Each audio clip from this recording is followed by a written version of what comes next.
like to start this. Start the budget meeting.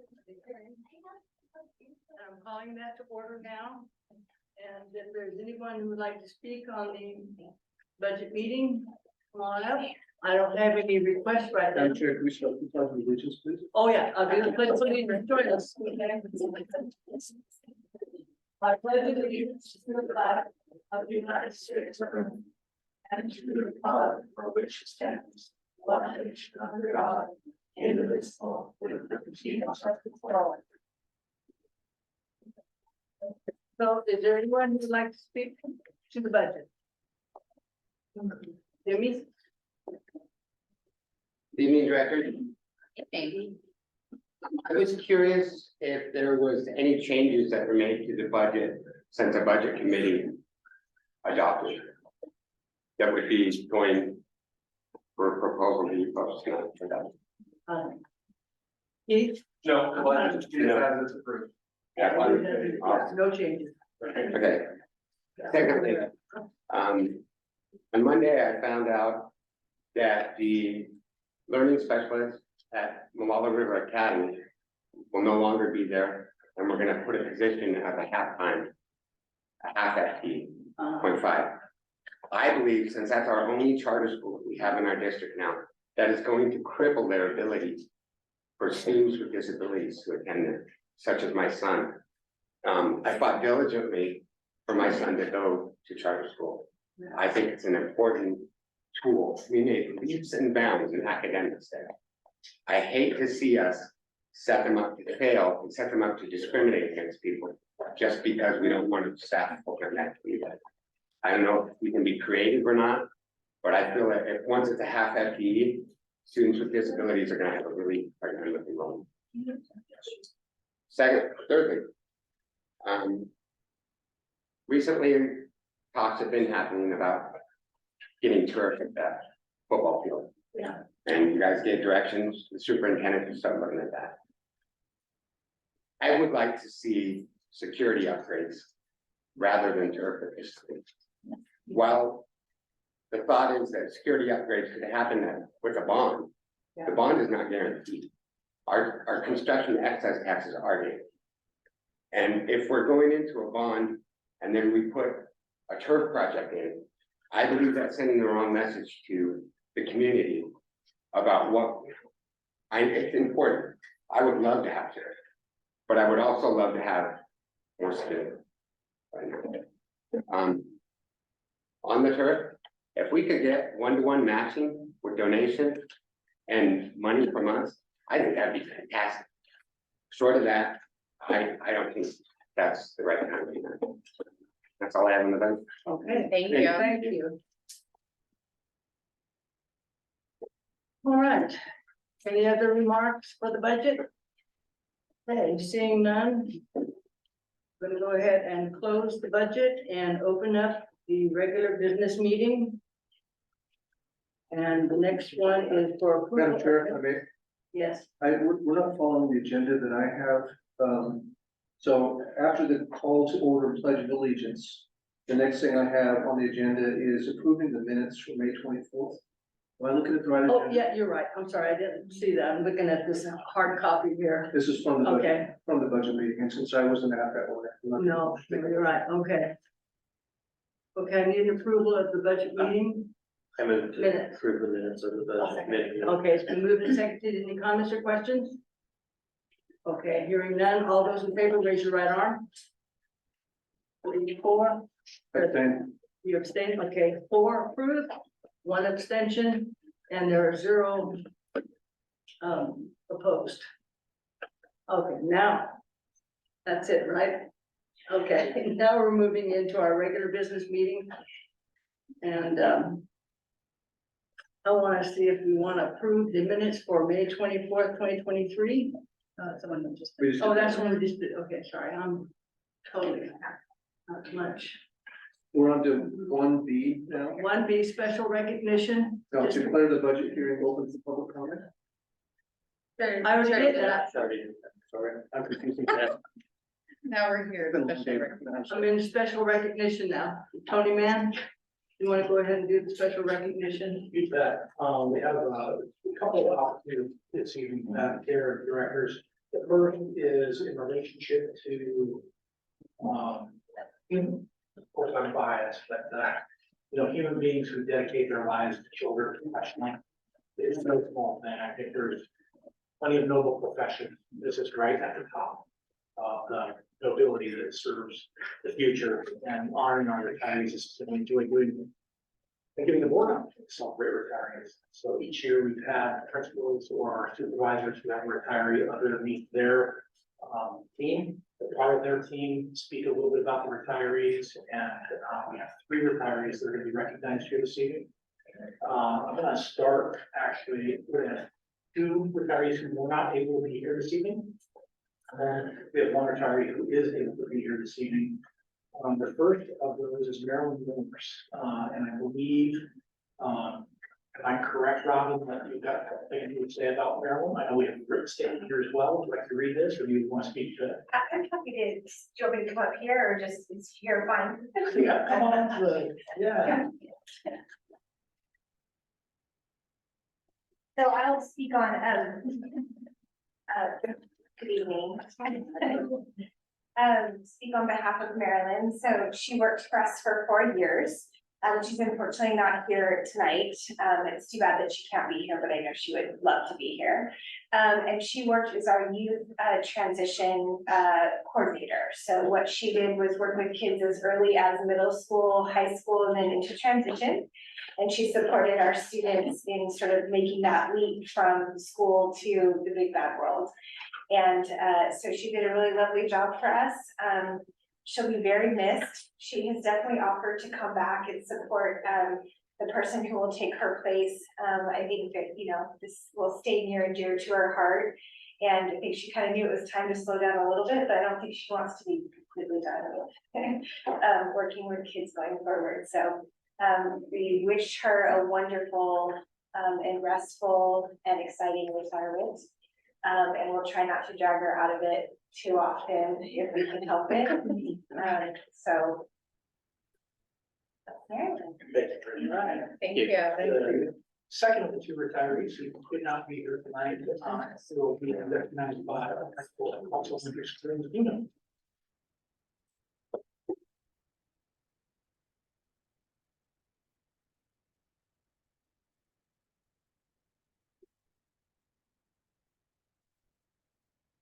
Good evening.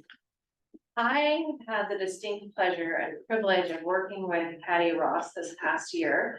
She has served our community of learners for 26 years, all of which have been spent at Clark's Elementary School, working with students grades K through 5. Let's see, her entire career has been invested in our students who require additional support to succeed. Working with these children has been the highlight of her career.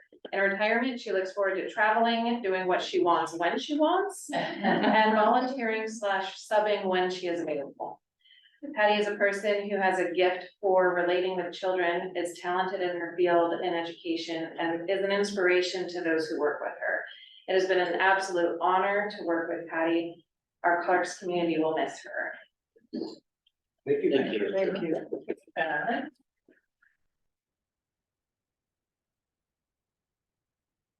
Well, so I have had the opportunity to know some educators along the way as well. This is someone that I've always enjoyed talking about, but I'm not the right person to speak about the one that only Connie Yates, our principal, with the comments. So I'll let him come on up and Ms. Yates, I think maybe if you could come up, sit next to your mom, that would be awesome.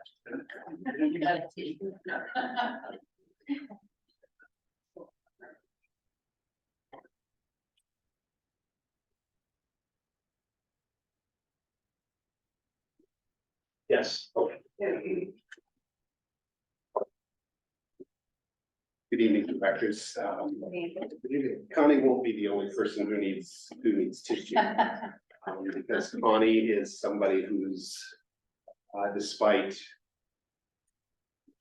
some aggressive and successful hiring this year, somebody that's going to be really tough to replace. Connie began her career in education in 1989. serving for 2 years here in Malala as a kindergarten instructional assistant before moving her family to the Ontario area. Returning in 1996, she served as an IA in the special education program at the middle school. Then returned to school at OSU, go Beavers, to get a teaching license. Serving the kids and families of Malala again since 2006. Connie has worked at both Clark's and Rural Dell Elementary, teaching 1st through 4th grade. Hers is a legacy of love and caring, and of growing young minds through steady pressure and reassurance. The right balance to build confidence and capable kids.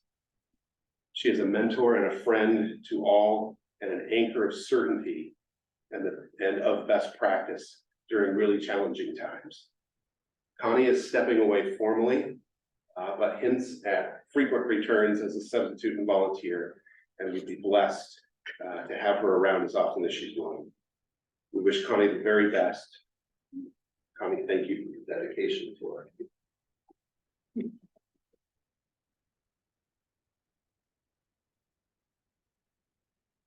I have a gift here for you, and we come around to that. It's okay. Thank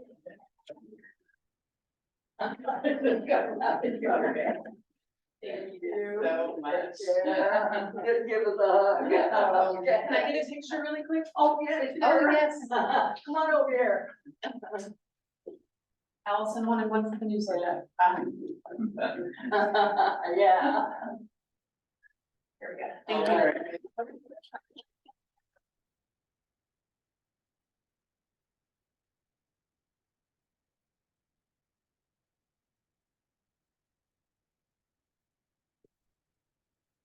Okay, next is community partner recognition appreciation. Back to me if you Yes, are okay with Tony, that. yes, I am. Your Eskridge and directors. 10 years ago, your board began a process, and it may have happened before that too, but during my time in the district, which has been 11 years, the board adopted a process of recognizing community volunteers, people who made a difference in our school district in different ways, and community partners who made a difference. And there was a period of time when we were doing that, every month. And over the time, we felt like it was really important just to sort of isolate that at a moment in time as opposed to doing it each month.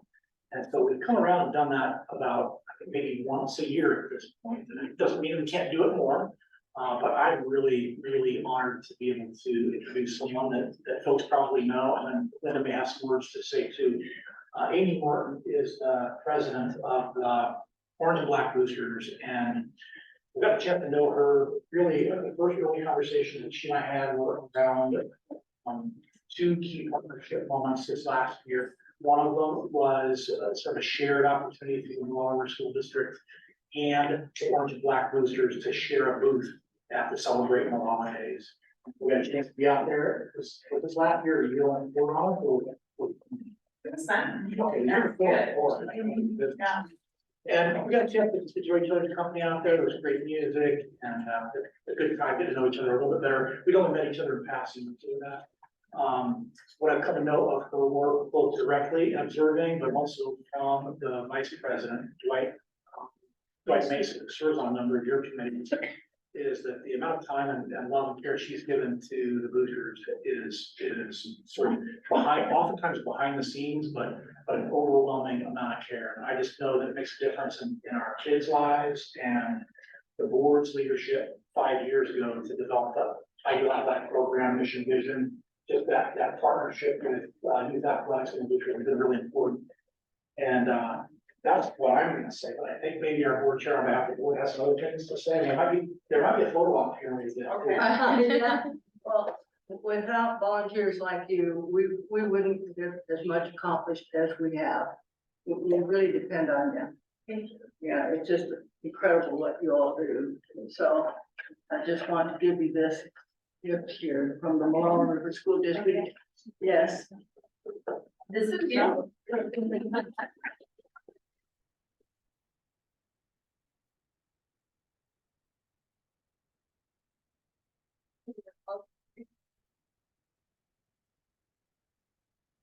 Good. All right.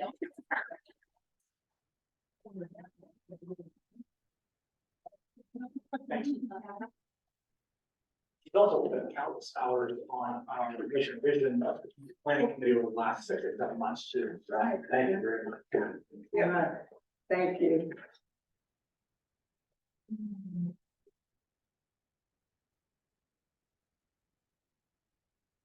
All right, public comment for this? Yes. One of the things I'd like to know, I was traveling the last meeting and I didn't get to hear part of it. I couldn't hear the sound of it, and I would like to, if you can, get away from me to listen to it, because at the end of it, I got a little bit about career opportunities, and I think that might be a good deal, but I didn't get to listen to it enough to see exactly what it said. In fact, most of what it said, the first part of it, I didn't Is this hear. the project-based learning that you're talking about? I have no idea. I can. They're gonna be talking tonight. Pardon? So we did have quite a bit of audio, video trouble. We haven't had for over 1.5 years, but this last meeting we did have trouble, so I'm Yeah, sorry if that wasn't available. I don't believe that we have recording of it, that you can hear, so we lost. Now, the minutes from that meeting are all within. Okay, the only thing I got to say, if it's letting kids explore their opportunities in the 9th, 10th, 11th, 12th grade, I think that would be a good idea. I mean, even if they didn't go into the program that they was looking into, I mean, you still have critical thinking in any of them. And well, that's the reason I'd like to hear more about it. But you don't have to if you don't want I to. think maybe me will be off the line, I'm glad to share a couple of links, or hopefully they don't, so you can watch a couple of videos of, Of him, okay, that'd be that video fantastic. to Dr. Moss, yeah. Yeah, you need to see that. That's really fantastic. because I think there's a lot better ways than spending money. I mean, we spent $96,000 on retraining teachers that left the school district that I don't think was very fond of the program or something other. I don't know how much that costs, but I think if you rerouted $96,000 somewhere else, it'd be a lot better spent. You're gonna be very impressed. Yeah, I probably will. get that video. The tiny bit that I seen on letting kids explore opportunities, because like I said, what I wanted in as a child and then, well, pretty well in high school, I knew what I was going to do, but what I ended up in life doing, I mean, I changed 2 or 3 different things in my life, so. Any kind of opportunity to explore, I just think it's the same way of looking at all the rest of the trades or businesses or whatever you wanted to call yourself in your life. So that's the only reason I think it might be a good program, but yes, if you want to send me some links, I'd like this. Thank you. That's your email. Thank you, Robert. Okay, Jimmy, Good evening again, directors. Good evening. Previous meeting, recently I brought up an ADA issue that was at Clark's involving not having a wheelchair accessible ramp going on. This is also identified in the facilities report done by Winland. I wanted to report to you that I just spoke with Tony Gabe, and he's going to be looking into that this summer and create a solution. It's really good news. I also wanted to congratulate Tony on the striping on the track. It's going to look great for graduation. It'll really push along. Lastly, again, I would like to encourage and plead with you folks to hold a special education review that the board can conduct for the public. My son has been in this district for 10 years. I know that it was said that we're not doing the same thing, expecting a different result. My boots on the ground say we're getting that's what's happening. We have goals stated, our mission statement. I don't believe that our actions are following through on that mission statement. I don't believe that special education students can demonstrate personal and academic excellence. How we have it going right now. I don't know how you could start your day with a desire to be successful when in 11th grade, all we expect is 5% students to meet the benchmark test for math. That's having a bad day. To graduate ready to control their own destiny. I'm having a problem with that one too, because if you're not educated, controlling your own destiny is going to be quite difficult. I'd like to leave you with a quote. Don't let a wishbone grow where a backbone should be. Please stop hoping. Please enlighten me with your information that can change my mind. Because I've had my hands in mud blood and I'm not seeing it. So if there's a plan that I just can't see because have blinders on, I'd like to know. If there's a way, tell me how many people I need to have email you so that we can hold this meeting, because there's been several meetings that I've been bringing this up, and we haven't had a discussion on possibility of that. I'd like to congratulate all the graduates. It's a special time. They're going on the next leg of the journey. Have a good night. Thank you, Dan. Okay. Next, are there any considerations to changing the agenda?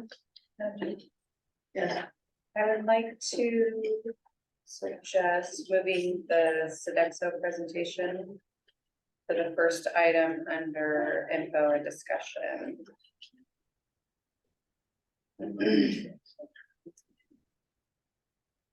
Well, that would be information that's 2F. okay, so you want it where? Right under just the very first thing at facilities and deferred maintenance? Yes, please. Okay, so that's it.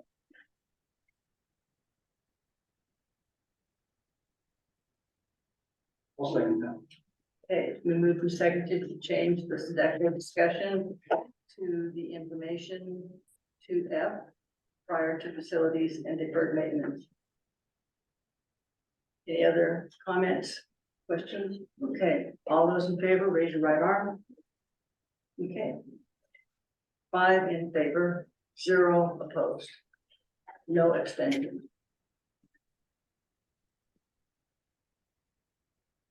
Next matter, approval of the May meeting.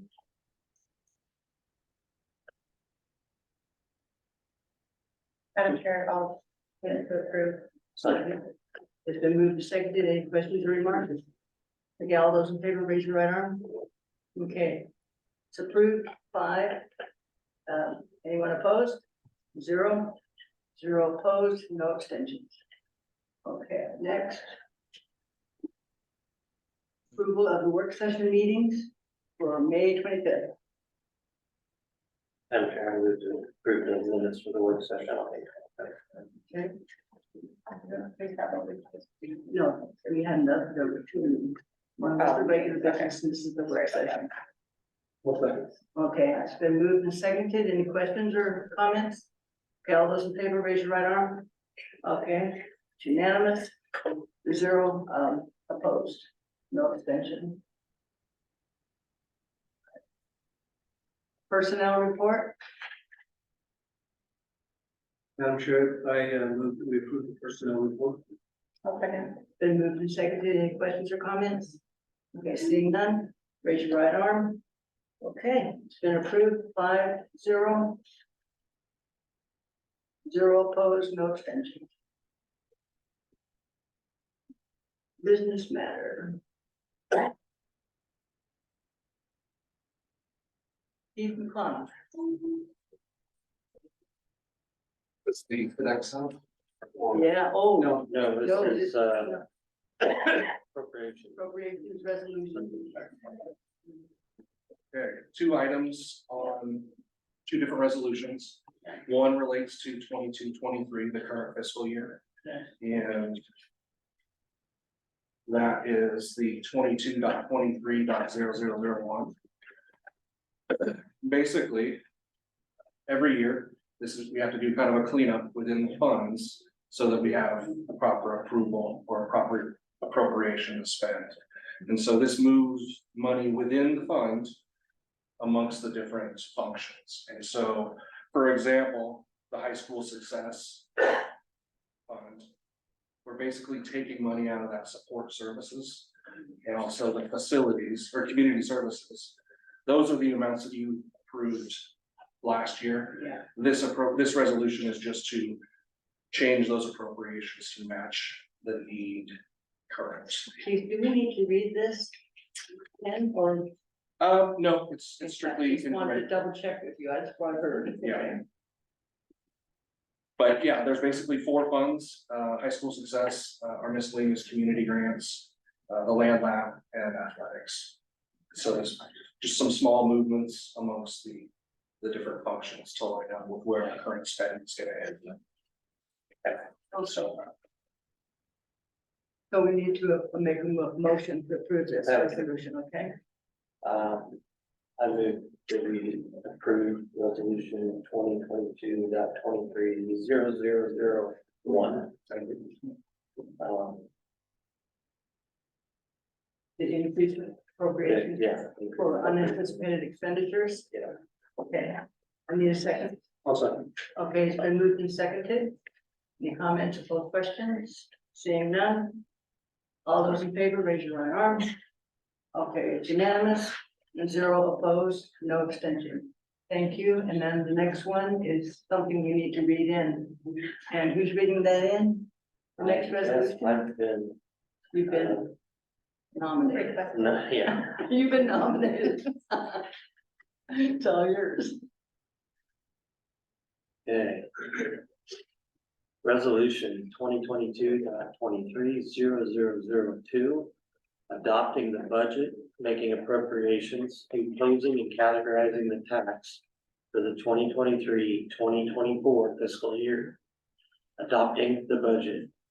Be it resolved that the Board of Directors of the Malone River School District number 35 hereby adopts the budget for fiscal year 2023-2024 in a total of $53,718,502.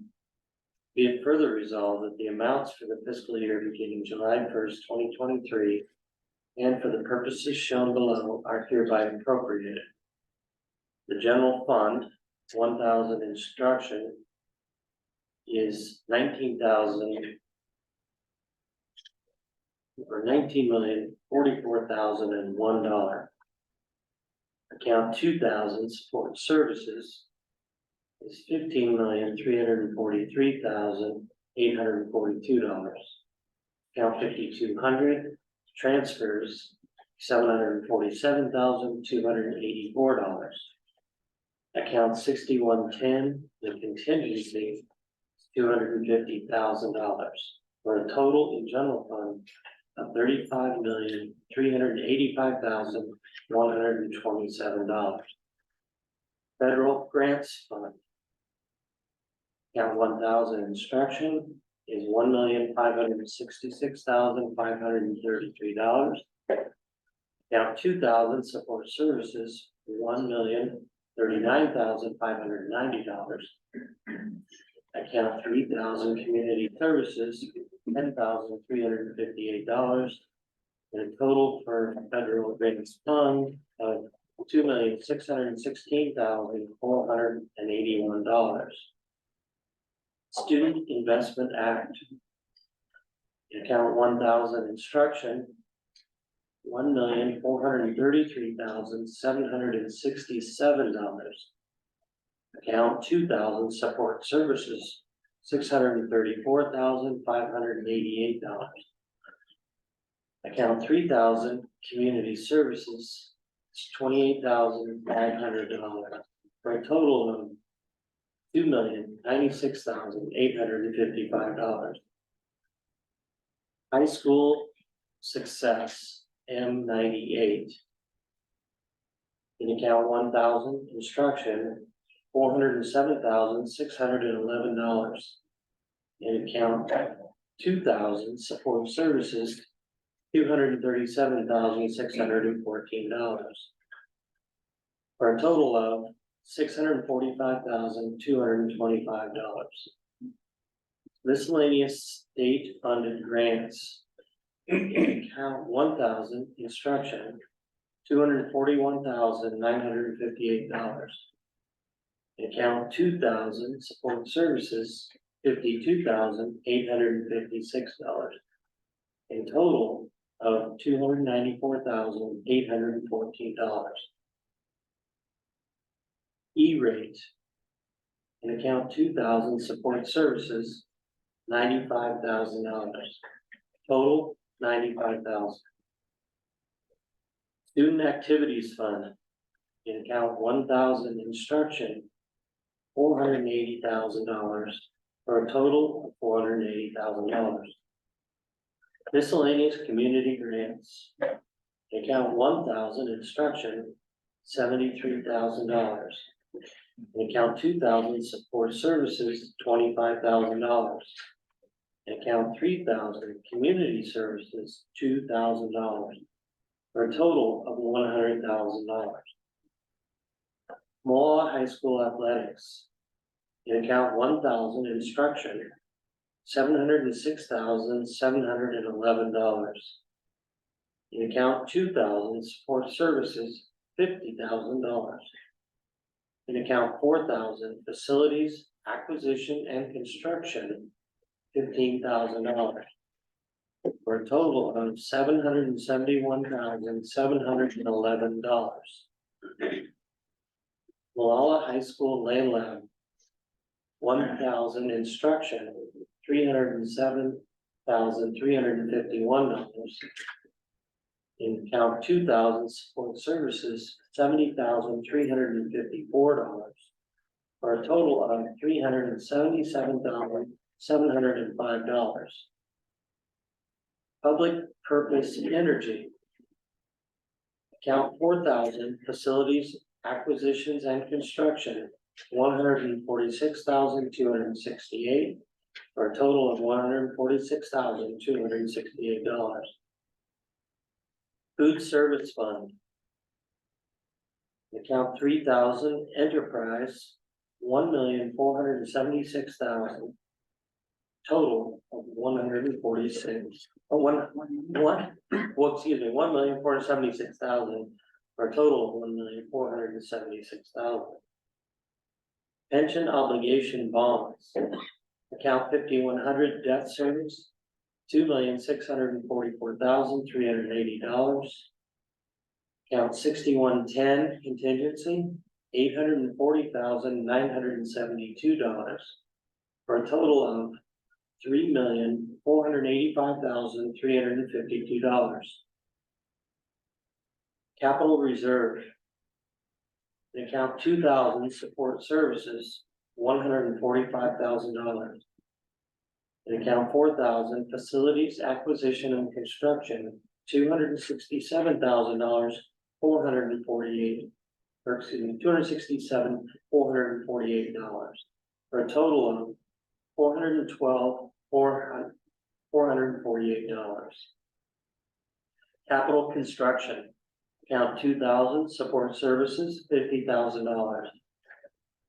Account 4,000, facilities, acquisition and construction, $352,139, for a total of $402,139. Risk management. In account 2,000, support services, $260,000, for a total of $260,000. Scholarship trust fund, 3,000, community services, $124,000, for a total of $124,000. Total appropriation of all funds is $49,169,125. Be it further resolved that the Board of Directors of the Malala River School District number 35 hereby impose the taxes provided for in the approved budget in the amount of the permanent rate of 4.7001 per $1,000 of assessed value for operations. And that these taxes are hereby imposed and categorized for the tax year 2023-2024 upon the assessed value of all taxable property within the district as follows.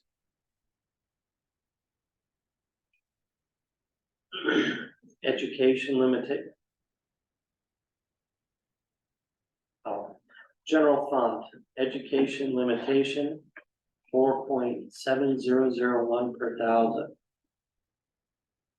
And nothing for the excluded from limitation. The above resolution statements were approved and declared and adopted on this 8th day of June 2023. Been read in.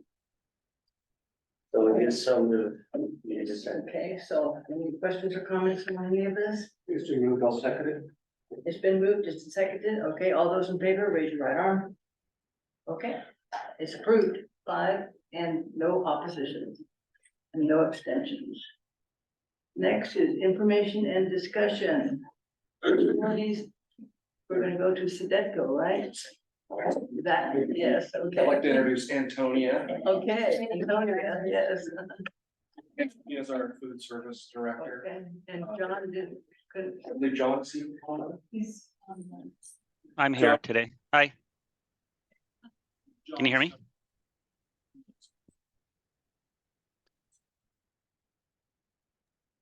Antonia's boots on the ground.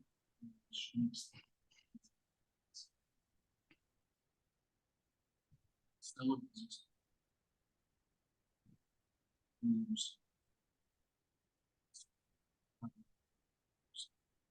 Basically have John and Antonia discussion. We did have pre-meeting. Members last week.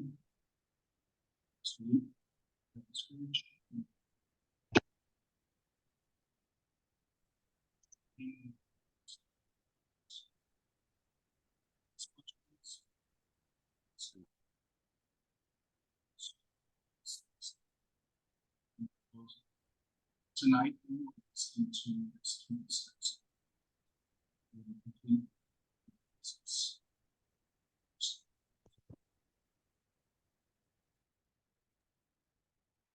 Contract.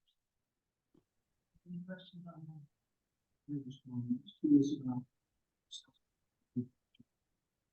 I can't hear. During COVID, there were. I can't hear.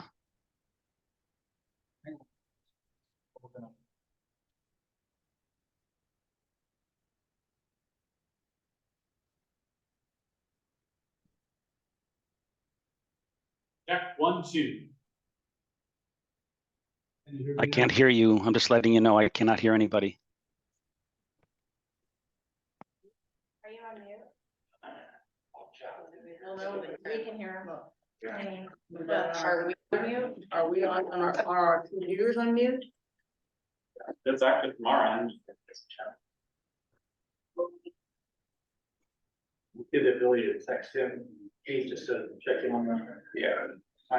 Seems like you can hear that he was saying, I'm gonna get close to that. Yeah, I'm on.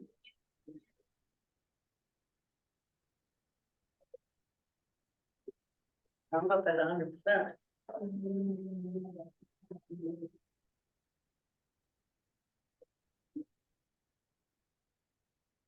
Can you hear me through my computer?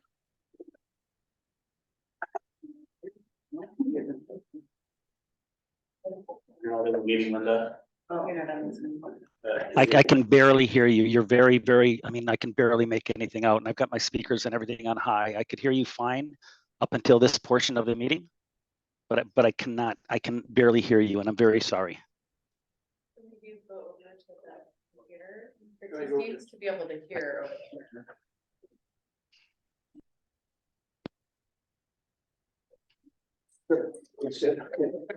Hey, John, this is Mark. My question is around who's accountable when there are questions? What's the process that will be followed? I cannot hear you. John, can I you could hear hear me? you fine up until this portion, so I'm not sure what changed on, but nothing changed on my end, so I'm not sure what happened, so. But again, I apologize. Just call on the phone. yeah. Do you have his number? Yeah, he has it too, you good.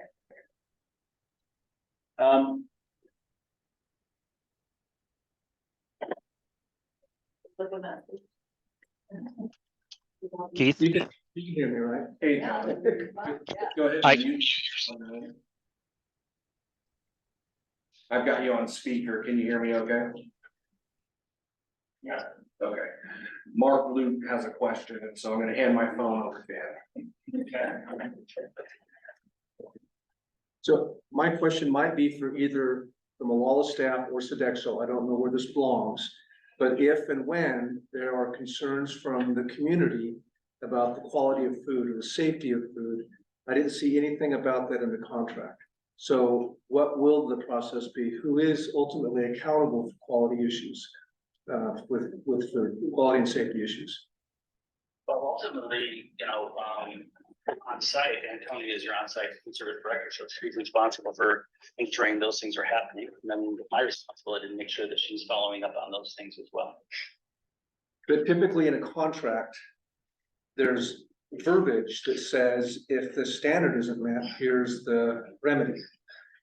So, in the state of Oregon, there's a contract template that can't be modified, so that would be something that you would have to discuss with, the procurement people of the state of Oregon. They have a contract template that cannot be modified, so that's what we're working on in the contract template. Okay, Yeah, Mark, this contract is an ODE based template, and they're required to approve before you guys even see it, the contract. okay. So I don't maybe, think it answers your question. well, maybe my main concern has been answered. So if there is an issue about quality or safety, it's the food, it goes to the food. Okay, that's what I'm looking for. All right, I'm good. Thank you.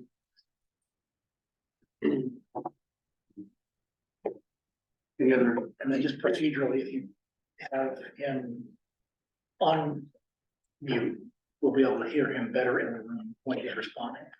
Amy has another question. I was just curious if all the questions asked by the board members had been answered, or if it was something that needed to come back to. Nope, I believe everything was answered at that time. John, do you remember anything open for questions or anything that we were meant to follow up with? No, nothing really open. I know that there were some things that, I know I made some comments about, the comments about the career technical schools and things like that. So I know there was some information I was gonna get back to board members about some other potential partnerships and some other resources that we may be able to provide regarding those, but that was gonna be only open item, I think. It wasn't necessarily contract focused. It was more how can Sodexo help us establish. Culinary classes Yeah. and things like that. Leo has a question. Not really a question, I guess more or less a comment about the meeting that we had. I would say it was a very robust discussion, and Director Graff was really helpful. I think some of the areas that, we asked questions of Sodexo were about, the food, appearance of food, so, how do we make everything that's is served, be a little more inspiring, appetizing, as well as just nutritional, and so, and then I think too, was just the presentation of the area, the facilities, the signage, and all of those things, so that it felt like better food, not just, just sometimes the appearance of our whole cafeteria area, does not make anything more appetizing either. So we had discussions around that. Again, also around other areas about where do we go from here with regard to, career technical education related to food service, but also, I guess we threw some challenges down to them to, take us beyond where we've been and make it better. So that's kind of the You summed it discussion. up well. Yeah. And this has been a long-standing relationship. How many years? It's been since I've been on board, right? I think And prior to my time as well, so I can't speak to how long we've had a relationship with Sodexo, but it's been at least 11 years. John, do you know Alan? Well, I know I've been supporting the district for decades, and I believe we're going 35 plus years with the partnership. So, That's as I told, we're I discussed it with them, that, we try to earn our partnership every day, not every 5 years, so. You mentioned, food quality, safety, things like that, we're always open to having discussions, with our clients, which would be you, and our customers, which would be our students, to achieve, better results, across the board for our program, so. That's just communication, and I would look forward to having ongoing communication, moving forward to make sure that we're addressing those issues and meeting the expectations.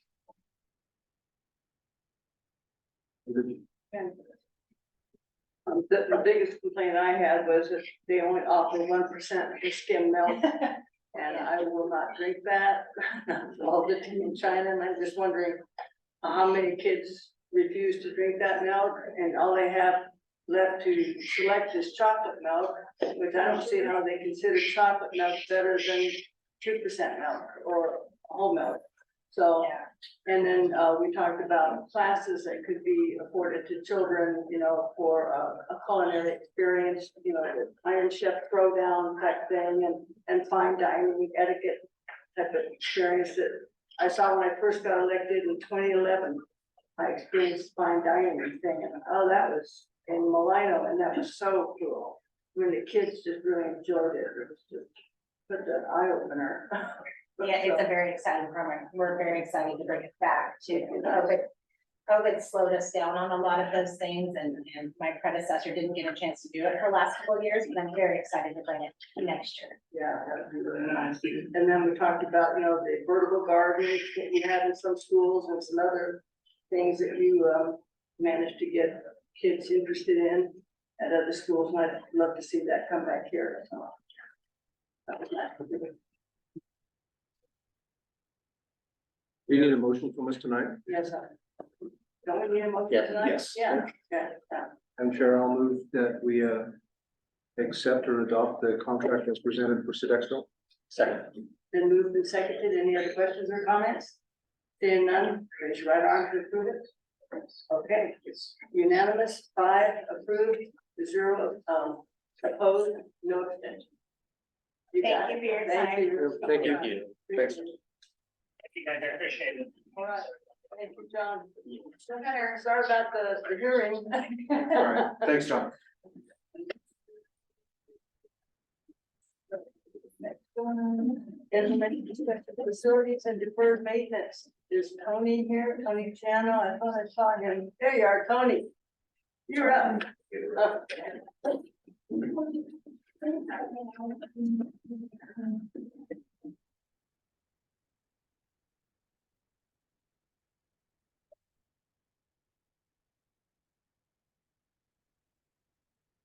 Directors, I'd like to introduce John and Victor, they're with Polygon. Yeah, they are to talk about the backup plan heat, for the middle school in case we have a catastrophic failure. Okay. So, we'll leave it up to you guys. What was explained to us was, by Tony, and we walked the school, a couple months ago, maybe. There's not a matter of if, but when, apparently on the boiler system for the school. So, what Polygon is, we're a global company. We specialize in temporary climate solutions. So everything we do is on a temporary basis, be it, cooling, dehumidification, heating. And so what it sounds like what needs to happen is maybe even on a moment's notice, if that boiler goes down and we've got kids in the building, we need to mobilize a temporary heating system. So I emailed some information over to Mr. Mann. So we could just kind of take a look at kind of a sort of aerial view of the school and what Tony and I had discussed about, what would it take to provide enough heat in the building until a temporary boiler could be installed, or the system could be repaired. So this is rental equipment, but we also provide the support services to basically load this equipment in our shop in Beaverton, bring it here to the site, unload it. The proposal that we've offered includes the forklift, the ability to get the equipment off the trailer, place it on the school grounds, and then, we use temporary ducting. So our team would, use a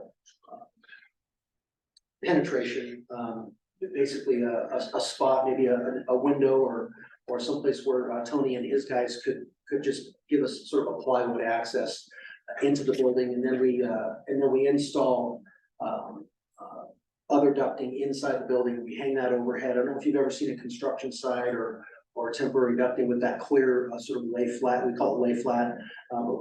It blows up into a nice round and it's pressurized.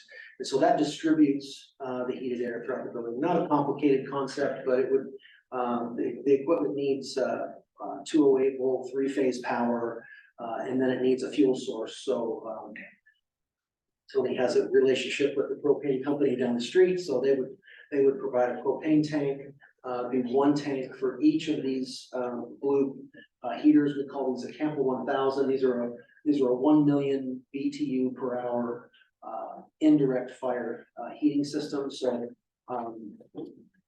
it's important when you've got people in the building, you've got a populated building, that you not use a direct fired system. So this is an indirect fired system, meaning that the air that's coming into the building through the heater, it never touches a gas flame. So we're not bringing any carbon monoxide, we're not bringing any combustion byproducts into the building. All this air runs through a heat exchanger and then into the ducting and then into the building. We also we want to make sure that we're not overheating the building. So there's enough heat coming out of these heaters that we want to make sure we modulate the heaters and control them with so we have our proposal includes a temporary wireless monitoring system. So we'll have, I think, six sensors. Yeah. So essentially the package that we're presenting would be a full service on an emergency basis with the controls. So the monitoring system has sensors that will actually monitor temperature, humidity, and indoor air quality, which will include particulate counts, CO2. So those will be spread throughout the space so that we can monitor the conditions and actually be able to control the equipment and turn them on and off to make sure that we're actually holding a very good temperature in the building, so the building envelope is stable. Along with the monitoring system, we'll be able to set alarms. So if we have a failure, we'll be able to mobilize pretty quickly to make any necessary repairs, or at least let you guys know that, hey, we're reaching some thresholds and we should probably mobilize and then react. So that data will also be available to you, so we can actually see what we're actually providing as far as quality of air into the school. So if there are any concerns of what we're providing into the classrooms because of the students, you'll have that data and information readily available, and it'll be archived, so it's always there. So as far as the control, we can set those parameters based on what you guys would want and their specifications, so we can actually turn heaters on and off as we see fit, and then there's no issues there. So. Yes, Mark. So this is almost like an insurance policy in case that blower goes or boiler goes. Yeah. And what would be the worst typical to get that boiler fixed? We're looking at days, months, weeks. You know, I guess it all depends on what happens to the boilers itself. Is there a crack in the main heat exchanger? Yes, we'll probably talk in a few days. We do have a secondary boiler in case. I don't really know in case something really catastrophic happens until something actually happens. So I assume that these gentlemen here is because we're getting less and less confident in that old system. Is that the reason for? It's not because of past reliability issues, but recent. What was actually was brought up? Water supply is what killed us last time, right? Yeah, and that wasn't the boilers itself, and that was actually a water. Yes. Water, right. So yes. So I guess really my question is the monitors that you set up, are those permanently set up or only set up if you're needed? Yeah, it could be both. So if you're anticipating anything beforehand, and let's say that something happened that leads up to maybe a potential permanent failure, and you're not being able to get it back online, you can actually deploy those sensors before. So if you wanted to have like a fail safe, or something overnight happens and you lose the building envelope overnight, those sensors could be deployed beforehand, just to give you guys an alarm. The facilities team or anybody else could actually have an alarm, and your phone gets a text message, or it actually gets an email or both. So anybody who needs or is important, to get those notifications, you can actually report that beforehand and then get those alerts. And those connect through the school's network or through cellular? It's a standalone, so the actual sensors, LoRa system, so it's a low frequency 900 megahertz to our gateway. That gateway is cellular, so it actually gathers all the information and then sends it to our web-based platform. So it's all cloud-based, and you can pretty much download it on, or not download, but access it on any device. Thank you. Thanks, Neil. I was so focused on boiler. I'm thinking of boilers that, yes, being run off water, yes, that was, thank you. Question, yeah, Tony. Just a little bit, again, just to refresh all of our memory, again, though, the plumbing failure in the depth of, 16-degree temperature. We had no heat for the better part of a month and operated our middle school with children in coats and porta potties because we didn't have water. Correct. At the end of the hallway, so kids are leaving the building to use the restroom during the dead of winter, and maybe that was a thing hundreds of years ago that was pretty normal, but operating middle school with 580 kids in it. We knew that after having gone through the facilities review, that we've got a stakeholders group with 25 people, that what are we gonna do in the event of a catastrophic failure of the plumbing or the boiler? And this solution, am I correct? This is a temporary solution. This is not a permanent solution. This is, And I wonder if the board might benefit from knowing, if that's the square footage of the building, how many of these units would we need placed around the building to actually heat the facility? And so that's a question I have. I want to give a little more context, and I'm sorry, Chair Eskridge, I know you had a question as well. Yeah, I can wait. Yeah. so as far as the design that we have right now, you'll actually have 2 heaters, and each heater is designated to handle a certain area. So basically you have a horseshoe, so you'll have one unit handling one area and then another unit handling a different area. That ducting is intended to be just done very quickly, so it's hung up above, and then we make perforations as needed just to distribute the air through the space. And then we can control from there, so. Well, you answered my questions then. I want to know how many units Correct. you were gonna put in, and also where the air ducting was gonna be. I was imagining something on the floor. Right. It's gonna be up on the ceiling. Yeah, so it's similar to what you guys see in this room here now. It will be just a clear 10 mil plastic that just runs through the space, should be up and out of the way. So it should just be easy to go up and then come down. And the heaters would be on opposite ends of the. So if you look at the photo here on the top side of that first bend, I believe there's a little parking area, and that was a designated area, so I think there's already established location, and then plan for where these units are gonna go, and then how we're gonna run the ducting and things. So we're basically your emergency service provider, just in case something like this happens. So, we'd love to be part of your emergency plan if something does happen. And a lot of this is going toward 8th grade wing, library, the stuff that does not have rooftop units, not like the 6th grade wing, has rooftop units, not run off the boilers. The office area has rooftop units. So these are just designated for the areas that run off the boilers. And I believe the blacked out areas are the areas that is identified as being already controlled by another system. The areas that we've outlined in black are the areas that we're intending to condition with our temporary system. The areas in black. The areas surrounding are bordered in black. Yeah, the black outline. That's the area that we're intending to service. The blacked out areas are the areas we are not servicing. Okay, got it. All right. Thank you. Yeah, we did make a hard copy, so if anybody wants to go ahead, I probably should have printed one for everybody. Certainly. Yeah, pass that on. Andy has the other emails to us. Yeah, and if you'd like more information on the remote monitoring or any of the other equipment, if there's questions or concerns, let us know, and we'd be happy to provide any kind of clarification or backup of what we're providing. The nice thing about this, Okay. was I say, just nice about this plan is it's already in place, so it's, if we do some plumbing break, these guys are ready to get mobile right away. So you guys are 24/7? Yes, ma'am. And do we already have the correct power to power up for both of those? I believe that we do, that is something I we definitely have to talk to Jerry Shirley about, we do have 208, we do have 120, I think we went through some of that. Yeah, these units will run on either three-phase or single phase, and when we met before, it wasn't quite sure what the access, but it can go. You can run on either power source. And then the unit comes with, plenty of power cables, so we just need to identify exactly where that's gonna get down. Yeah, and Tony, if you have more of that, if you can send us a copy through our computers. Sure. Yeah, we'll take a look at it more. Is it duct back in return air or is it strictly outside air you can get on? 100% outside air. Yeah. Amy's got another question. I was just curious, I don't know, if you can do it, but like how quickly from the call to that? So I think what we'd like to say is anywhere between 4 to 6 hours is our general response time.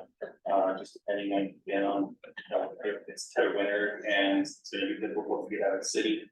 Just depending on how we get to the location, but typically 4 to 6 hours from the initial call. Okay. And then I looked you up online and I saw you guys have good reviews, Great. Okay. both employee and clients. Right. But I was just curious, I didn't have the chance to look to see if you have competitors and how your rates compare to them.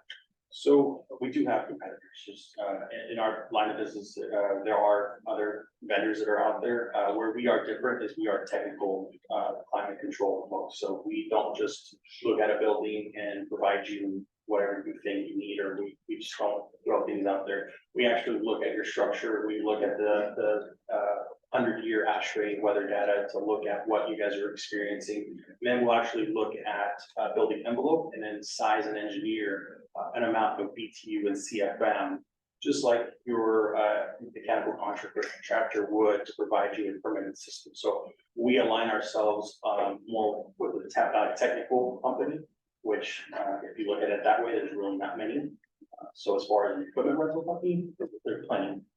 But as far as a technical company, there's not very many that take our approach. Okay. Do you have any questions? No, good. Thank you. No, okay.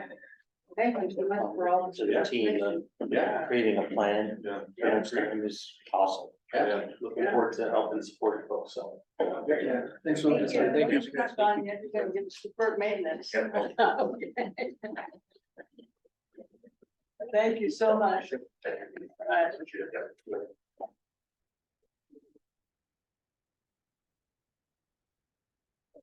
So yeah, just real quick, the facility report, I kind of had some photos there toward the end.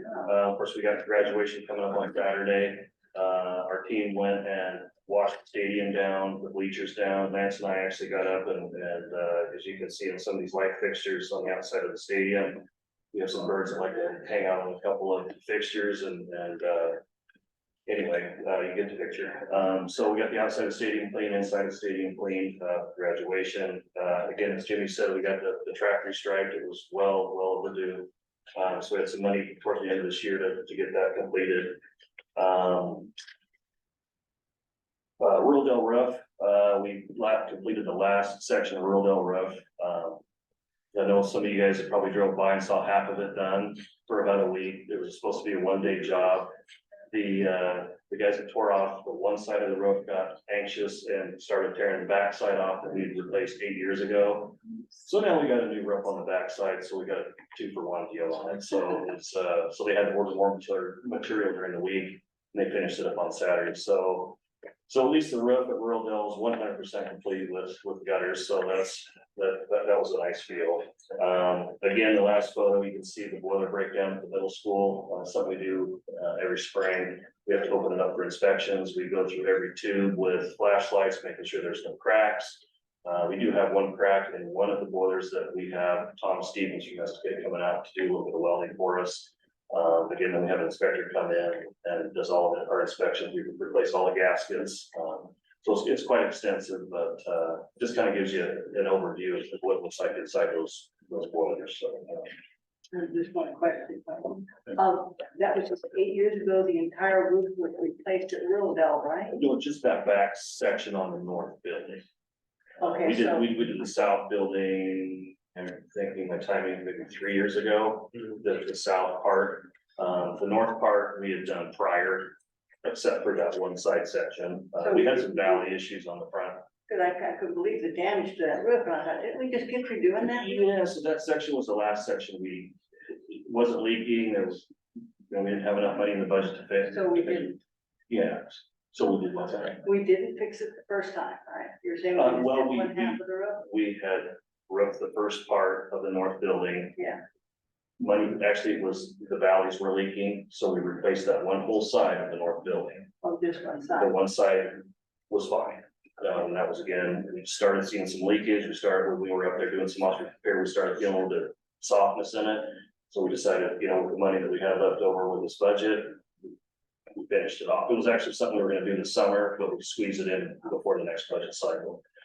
And we did have to replace some plywood, so you guys, those pictures show, so we do it the right way, and then the white that you see on there is it's like a polyurethane, they call it an ice, water shield melt, it's a tar paper like they used to do. Yeah. That alone is got a 30-year warranty on it, so. Oh, good. So, yeah. Yeah, I was shocked at the damage. Yeah. So that, was it wind that caused the kind of mess there in the stall? Or Was that when they were kind of in the middle of it and then all of a sudden it stopped and then you had other issues, was that kind of because of wind or? Yeah, a little bit of wind and Caught in the middle. yeah. I have, the front of the high school, I may have mentioned this last time, the siding, some of it looks terrible. Mhm. Is that on your list to evaluate and hopefully get It is. resolved before the next school year? It is. Okay.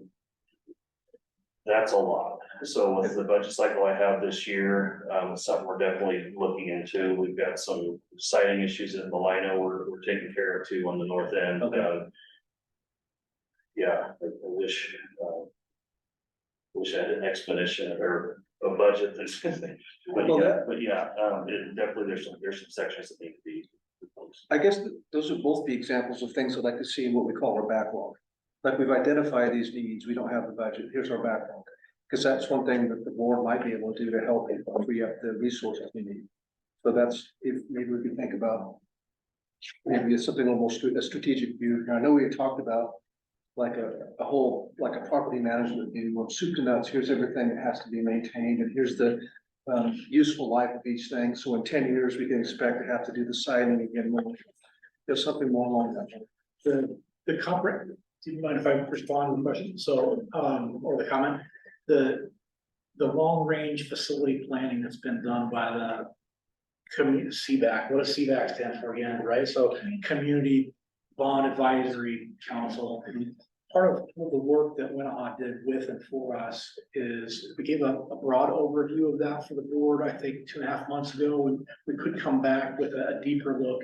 That deeper look does exactly what Director Luke was talking about here, talking about every element of every building's lifespan and needs and how that fits within what we should be thinking about in terms of repair and replacement.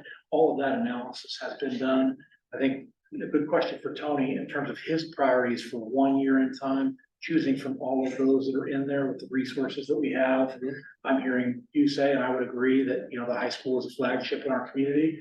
And when you drive in and you see the front of that school, it's really important that it's represents the pride we have. So I think, Tony and Keith and I can look at the content of that discretionary budget facilities and consider where that siding at the high school fits. And if we need, to consider additional resources allocated to facilities, as we've done at different times, we've moved dollars from one fund to another to prioritize something that we discover is more immediate in nature or more urgent in nature or a higher priority of the board. Did that help? It does. Yeah. It helps me. Okay. Yeah, the tough part about budgeting, even with the high school is the boilers up on the roof, we replaced one boiler at near cost, I don't know the figure right now. that's some of the stuff that scares me is do I replace the siding, or is there a boiler gonna, you know, so yeah, it's strategically very tough. But yeah, thanks for the question. Any other questions or comments? None? We sure appreciate your report. Yeah, thank you, Tony. And everything you've done to get Polygon. Oh, yeah, With no, us. I had, always have good help. Oh, yeah. Thank you. Hey, Keith, financial review, you're up again. I just keep getting over and over again. So, yeah, I just wanted to provide one last update on where 22-23 is gonna end up, and I think in the previous months, I've forecasted an ending fund balance of 7.4 million. That is trending the same, so no updates in terms of the ending fund balance. So, again, a lot of vacancies within filling positions has kind of freed up that budget and given us that extra fund balance. The So- extra dollars. It's the first time I've seen an excess of, money in and less money going out. It's kind of nice. What does that work out to in terms of a percentage, Keith? In terms of, Our contingency. We have an 8% policy oh, for Yeah. ending fund balance. I believe the requirement right now is 3.1 million, so we're 4.3 million above Yeah. that. Yes. Okay. Yes. 4.3 million above. Yes. Maybe we can start, well, of course, everything's separated. I was gonna say, oh, we could do some more construction. Or we could, everything's separated. Yeah, What's I know this is more of a Jennifer question, but that hiring and position filling hole that was not strictly COVID, but substantially COVID related. I mean, is it a better outlook, or is it still a major challenge? Maybe this next budget. I think it's gonna get better, but I'd love to hear Jennifer's opinion. Yeah. There are other districts around us who are cutting positions, and so we're hoping to take advantage of that larger pool. Jennifer's here. She just sit right next to you. Why? And even if their cuts aren't real, then it's still an uncomfortable place to be, so. Mark's next. I'm curious, why are other districts cutting? I hadn't heard that. Enrollment. Okay. Yeah, so the state of Oregon in total has lost 30,000 students, either to homeschooling or moving. And so we're one of the few districts that's actually getting our students back. Yeah. I believe it's Oregon City, Beaverton had to cut. Interesting. And several dozen positions. Okay. Thank you. You might find that they'll bring some back if the budget goes through with that increased funding, but I think everyone's budgeting planning on what we've been told up till now. And with the legislation not there to pass things, they have proposed some more, so we may see some of those positions come back. That's not unusual that they cut and then a midsummer, late summer, some of those positions return. But yes, right now those districts are cutting. And for us, I think there's still challenge in some of the high specialty positions, special education. I think, but Robin's hired some really great new applicants, and we're being creative to try to help support them with adding additional endorsements. So there are people Robin knows and has worked with and knows that they're worth our investment of time and energy to do that. So even those positions we're filling, but the speech language pathologist, the physical therapist, those kind of jobs, that's challenging just because there's not a lot of people in the market. But with our teaching jobs, we are doing a really fine job. And we have not had, you see on the personnel report, while we've had some resignations, we only had 3 retirements this year, and we haven't had a lot of resignations. So we don't have a lot to fill. Instructional assistance too continues to be a challenge. But we'll continue to look here in the community and try to support people to get the testing and the skills they need. How many people are we short on the speech pathology? Right now in student services on the open position report, we have Is it 2 or 3 learning specialists that we're speaking on? Two learning specialists, 1 speech language pathologist, 1 physical therapist, and 1 occupational therapist.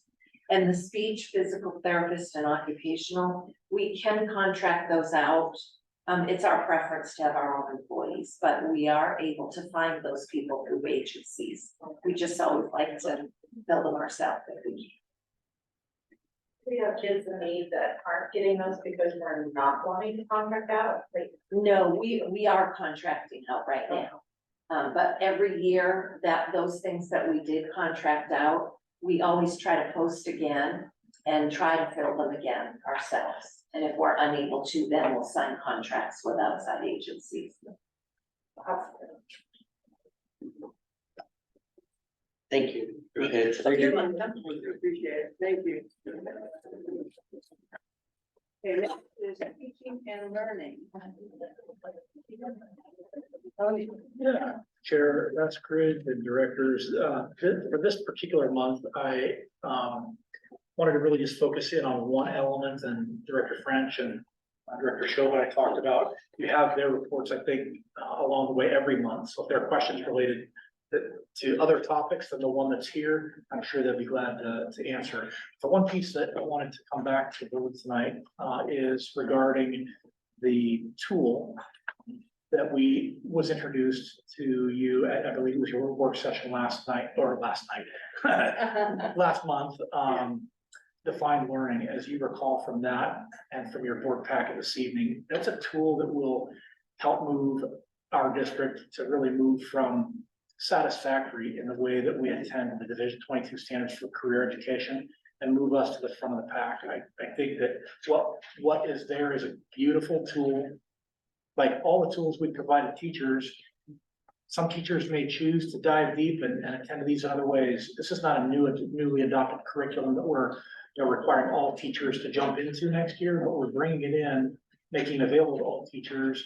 And over the course of the year next year, look to have it be a pilot year when key teacher voices help shape what does our use of this tool potentially look like beyond that in years 2 and 3. There is a discount to us for moving into a 3-year contract with Fine Learning. As I shared with you at that work session, the overall cost for this product for 2 years as a supplementary tool is about the cost of 1 loaded FTE in the district. And for me, the idea that it could create more relevance in the work for students that could see that connection post-secondary, I think that there's a lot of promise there. So I did send to the board materials. My intention tonight was to see if you had other questions from the materials or links that you might have had a chance to review. And we're planning to move this forward, and I'm excited for it being one of many arrows in our quiver, so to speak, to increase relevance in our district. Well, it can't come soon enough as far as I'm concerned. Mark, do you have any remarks to make on that? Well, just a quick question. There's one sentence in here that trips me up a little bit. That's the one, the OAR 581-022. It says addresses the requirement that schools, through their comprehensive school counseling program, ensure career education provided to all students.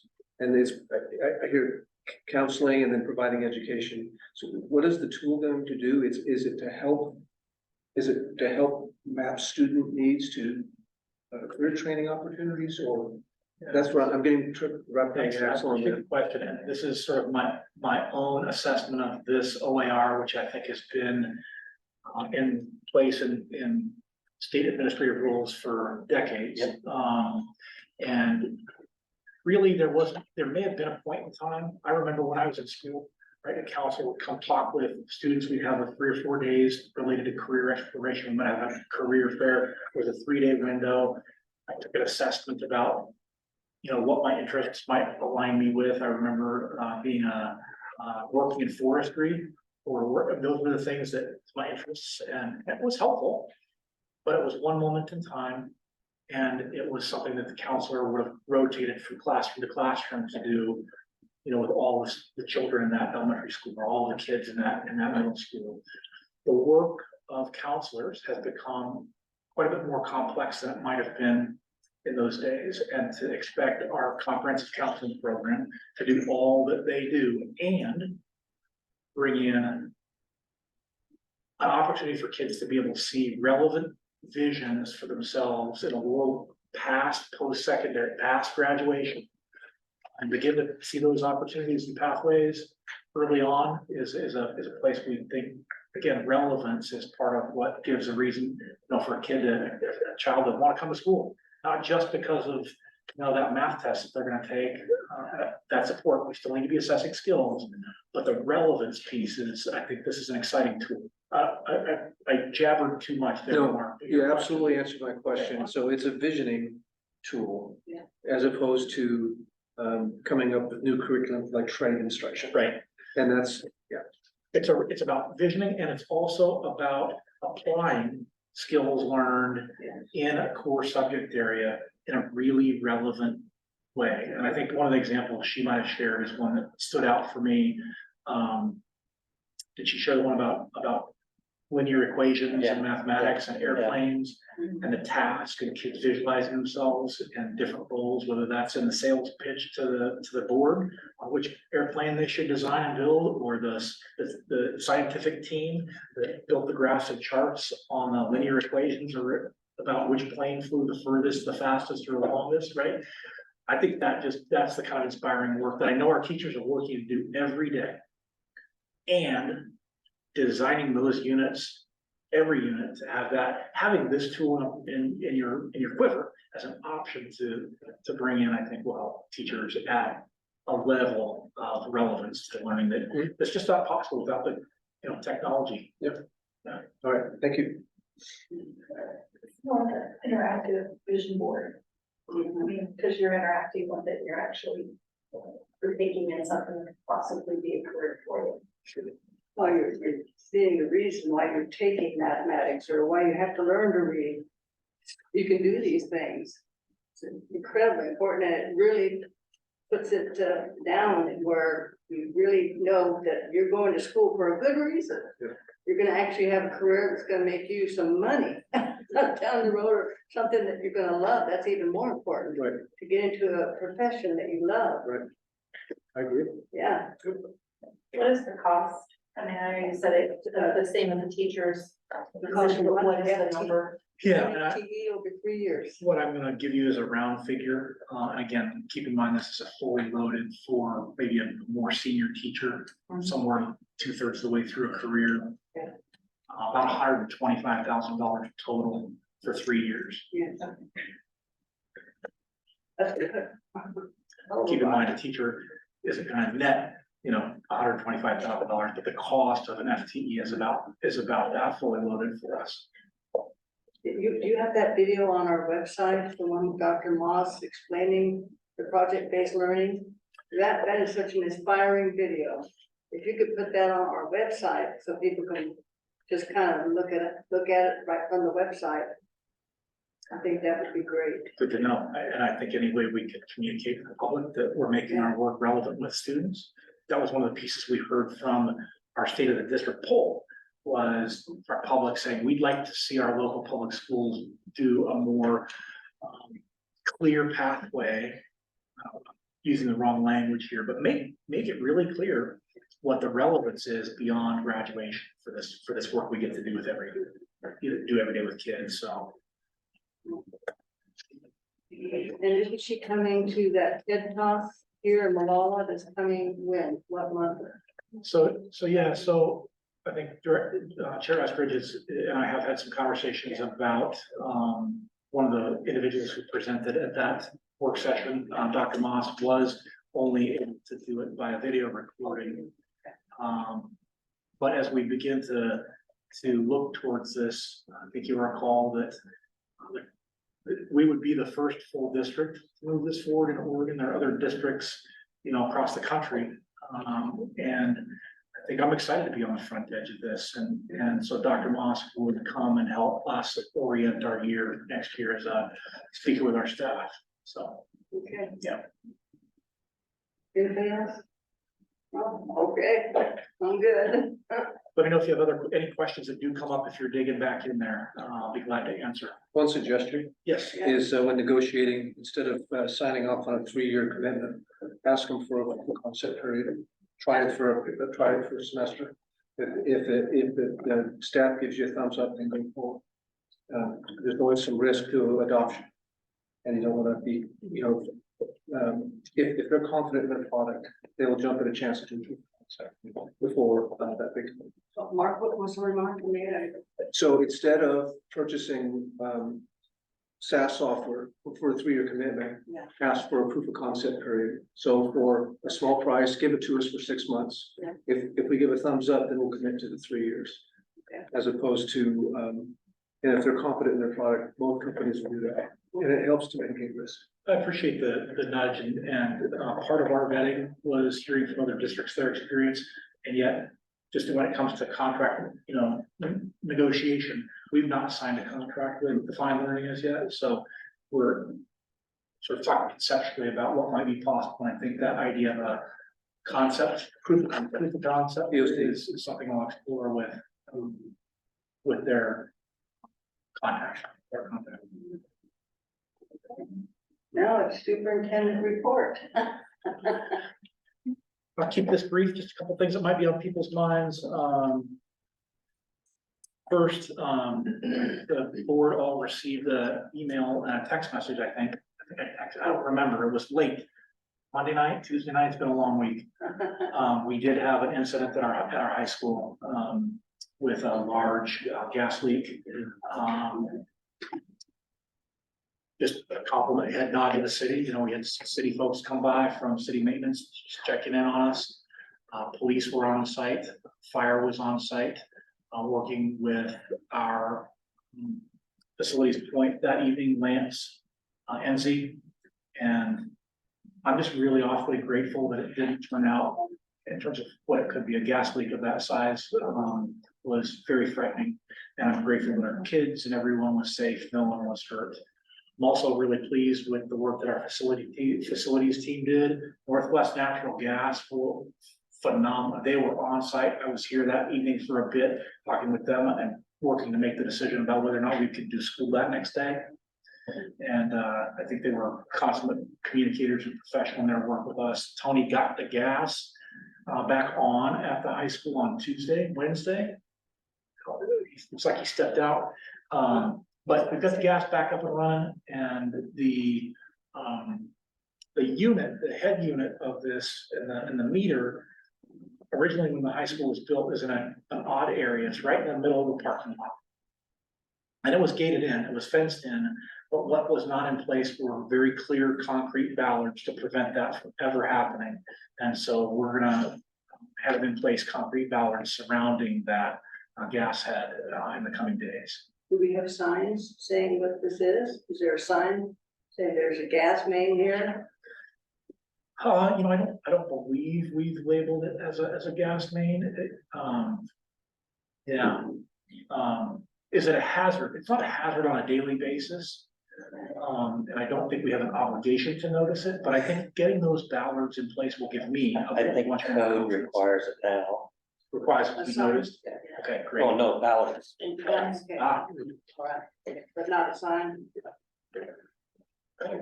Knowing where that shut off was a very, very important thing, and it was a lucky job. So it was really good. I mean, I got a really good report about it at home, so yeah, pretty exciting. Well, I've heard it was $60,000 of gas up in the air. That's an estimate. Estimate? Natural.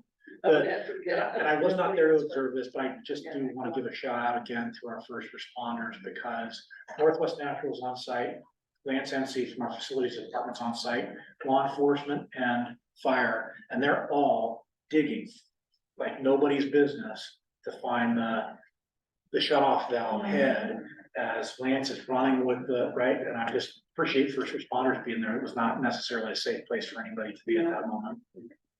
That could have been very bad. Yeah, Nobody got hurt. Yeah. Yeah, that was the most important part, fingers crossed, somebody up there looking after it. Couple last things, graduation's on Saturday, really excited for that, class of 23 will become official and.